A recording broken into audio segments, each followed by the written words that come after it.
de Salvador Dali. Mais d'abord, feriez-vous confiance à l'hypnose en cas d'opération, car depuis quelque temps, elle est en passe de devenir en France une alternative à une anesthésie plus lourde. Voici ce soir une illustration de ce travail chirurgical d'un nouveau genre. Reportage à l'hôpital Saint-Joseph à Paris, José Blanc-Lapierre et Mathieu Drejoux. Quelquefois, quand on est au bord de la mer, on écoute quelque chose. L'hypnose commence dès l'entrée au bloc. En regardant l'horizon, qu'on entend les mouettes. Une petite peut-être musique rien. chuchotée à l'oreille du patient, Devant la mer, derrière la montagne. tandis que Peut-être l'équipe une plage médicale se vide, prépare peut-être plein de monde avec des jeux d'enfants. et que le chirurgien fait Peut-être son des entrée. ballons, des cerfs-volants. Une demi-heure après, Quelquefois, l'intervention en fermant peut les commencer.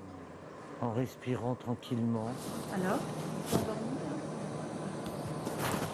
Oui, là, il est rentré en hypnose. Il est déconnecté, entre guillemets, il est en état de conscience modifiée. Évidemment, on n'a pas de douleur, pas de sensation. Le patient le voici la veille de l'opération. À 82 ans, il a accepté d'être le cobaye d'une première chirurgicale sous hypnose tentée à l'hôpital Saint-Joseph. On va essayer l'hypnose, on verra bien ce que ça donne. À un certain âge, on n'a plus tellement peur. Hein. But de l'expérience, lui éviter la lourdeur d'une anesthésie générale pour réparer l'artère abdominale abîmée qui lui fait courir le risque d'une hémorragie. À la veille du grand jour, Roger Lefebvre reçoit la visite de l'anesthésiste. C'est lui qui va pratiquer l'hypnose. Il lui explique comment. On va passer d'un état où vous avez une conscience normale à une conscience modifiée. Comme quand on est quelquefois dans le métro ou quand on regarde la télé. On dit, mais tiens, qu'est-ce qu'on a regardé? En fait, on était là, on regardait la télé, et puis là, on était aussi ailleurs.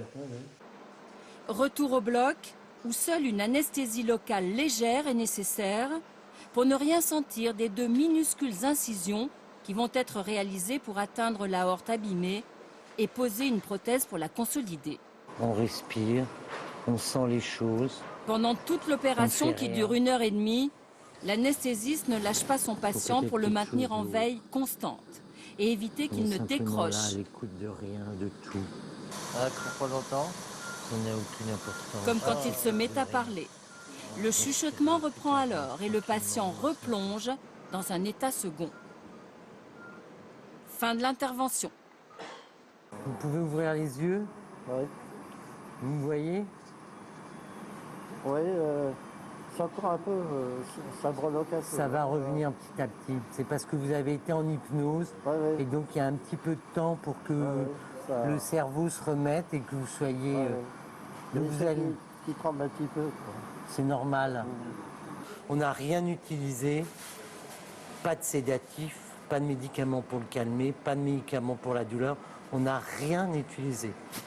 Pourtant, tout avait été préparé au cas où l'hypnose n'aurait pas marché. L'anesthésie générale a donc été évitée. Bon bah c'est bon, ça s'est bien passé, tout va bien. Ok. Ça autorise une réadaptation plus rapide. Le fait de ne rien injecter pour avoir intraveineuse, évidemment, permet au patient de retrouver toutes ses fonctions quasi immédiatement. Très bien, t'es content.